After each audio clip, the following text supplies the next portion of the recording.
Tollywood star hero power star Pawan Kalyan గారి గురించి ఎంత చెప్పుకున్నా తక్కువే. మెగాస్టార్ చిరంజీవి గారి తమ్ముడిగా ఇండస్ట్రీలో అడుగుపెట్టిన పవన్ కళ్యాణ్ గారు మొదటి సినిమాతోనే అద్భుత ఘన విజయం సాధించారు. ఆ తర్వాత వరుస సినిమా షూటింగ్లతో అలరిస్తూ వస్తున్న ఆయన గత 10 సంవత్సరాలుగా ఆంధ్ర రాజకీయాల్లో కీలకంగా వ్యవహరిస్తున్న విషయం తెలిసిందే. ప్రస్తుతం ఆంధ్రప్రదేశ్ రాష్ట్ర ఉప ముఖ్యమంత్రి హోదాలో ప్రజలకు మెరుగైన సేవలు అందిస్తూ వెళ్తున్నారు టాలీవుడ్ స్టార్ హీరో పవన్ కళ్యాణ్ గారు. మరోవైపు పవన్ కళ్యాణ్ గారు జనసేన పార్టీని స్థాపించి 10 ఏళ్లు కావస్తున్న వేళ తద్వారా జనసేన పార్టీని కూడా ఇతర రాష్ట్రాల్లో విస్తరింపచేయాలని చూస్తున్నారు టాలీవుడ్ స్టార్ హీరో పవన్ కళ్యాణ్ గారు.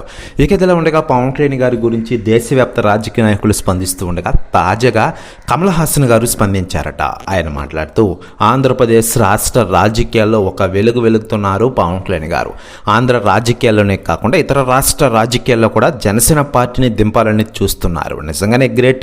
పవన్ కళ్యాణ్ గారిని కొట్టే దమ్ము దేశంలో ఎవరికి లేదయ్యా, ఆయనతో పెట్టుకుంటే తట్టుకోలేరంటూ సంచలన వ్యాఖ్యలు చేశారట కమల్ హాసన్ గారు. ప్రశ్న వ్యాఖ్యలు వైరల్ అవుతున్నాయి టోటల్ ఆంధ్రప్రదేశ్ రాష్ట్ర రాజకీయాల్లో. మరోవైపు పవన్ కళ్యాణ్ గారు స్థాపించిన జనసేన పార్టీని ఇక తమిళనాడులో కూడా విస్తరింపచేయాలని చూస్తున్న విషయం తెలిసిందే. గత కొన్ని రోజులుగా ఈ వార్త వైరల్ అవుతున్న వేళ త్వరలోని దీనిపై అధికారిక ప్రకటన రావాల్సి ఉంది. ఇక సినిమాల విషయానికి వస్తే ఇటీవలే దసరా సందర్భంగా వచ్చిన ఓజీ సినిమా అద్భుత ఘన విజయం సాధించింది. తదుపరి ఆయన ఉస్తాద్ భగత్ సింగ్ సినిమా షూటింగ్లతో బిజీగా మారిపోతున్నారు.